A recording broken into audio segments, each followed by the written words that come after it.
ஹரே கிருஷ்ணா. ஓம் நமோ பகவத்தே வாசுதேவாய. ஹரே கிருஷ்ணா. ஸ்ரீமத் பாகவதம் ஸ்கந்தம் 9 அத்தியாயம் 23 யயாதி புத்திரர்களின் வம்சங்கள் என்னும் 23ஆம் அத்தியாயத்தின் சுருக்கம். இந்த 23ஆம் அத்தியாயத்தில் அனு, துருஹ்யு, துர்வசு, யது ஆகியோரின் வம்சங்களும் ஜியாமகரின் கதையும் விவரிக்கப்படுகிறது. யயாதியின் 4வது மகனான அனுவின் மகன்கள் சுபானரர், சக்ஷு, பரேஷ்ணு ஆகியோர் ஆவார். இந்த மூவருள் ஒருவரான சபானரரின் மகன்களும் பேரன்களும் முறையே காலநரர், சிருஞ்சயர், ஜனமேஜயர், மகாசாலர், மகாமானர் ஆகியோர். உசீனரரும் திதிக்ஷுவும் மகாமானரின் மகன்கள். உசீனரருக்கு சிபி, வரன், கிருமி, தக்ஷன் என்ற 4 மகன்கள் இருந்தனர். சிபிக்கும் விருஷாதர்பன், சுதீரர், மத்ரர், கேகயர் என்ற 4 மகன்கள் இருந்தனர். திதிக்ஷுவின் மகன் ருஷத்ரதர். அவர் ஹோமகன் என்ற மகனை பெற்றார். ஹோமகனிலிருந்து சுதபாவும் சுதபாவிலிருந்து பலியும் வந்தனர். இவ்விதமாக அந்த வம்சம் தொடர்ந்தது. தீர்க்கதமரால் அவரது மனைவியான பலியின் கர்ப்பத்தில் அங்கன், வங்கன், கலிங்கன், சுக்மன், புண்டரன், ஓட்ரன் ஆகியோர் பெறப்பட்டனர். அவர்கள் அனைவரும் அரசர்கள் ஆவர். அங்கனிலிருந்து கலப்பானர் வந்தார். அவரது வம்சம் திவிரதன், தர்மரதன், ரோமபாதன் என்று அழைக்கப்படும் சித்திரரதன் ஆகியோரையும் உள்ளடக்கியது. ரோமபாதருக்கு மகன்கள் இல்லாததால் தசரத மகாராஜன் தமது புதல்விகளுள் ஒருத்தியான சாந்தாவை தமது நண்பரான ரோமபாதருக்கு கொடுத்தார். ரோமபாதரும் சாந்தாவை தனது மகளாக ஏற்றுக்கொண்டார். மாமுனிவரான ரிஷ்யஸ்ருங்கர் அவளை மணந்து கொண்டார்.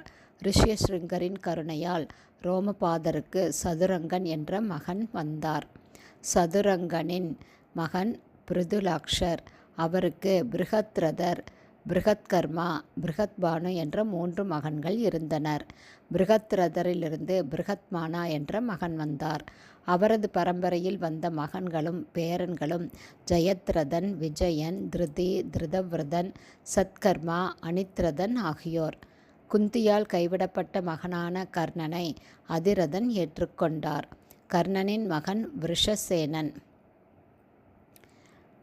யயாதியின் 3வது மகனான துருஹ்யுவின் மகன் பப்ரு. அவரது மகன்களும் பேரன்களும் சேது, ஆரப்தன், காந்தாரன், தர்மன், திருதன், திருமதன், பிரசேதா ஆகியோர். யயாதிவின் 2வது மகனான துர்வசுவின் மகன் வஹ்னி. அவரது விந்து வழியாக வந்த வம்சம் பர்கர், பானுமான், திரிபானு, கரந்தமர், மருதர் ஆகியோரை உள்ளடக்கியது.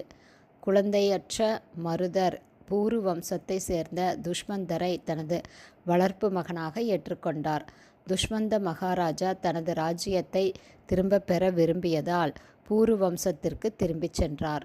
யதுவின் 4 மகன்களுள் சகஸ்ரஜித் மூத்தவர்.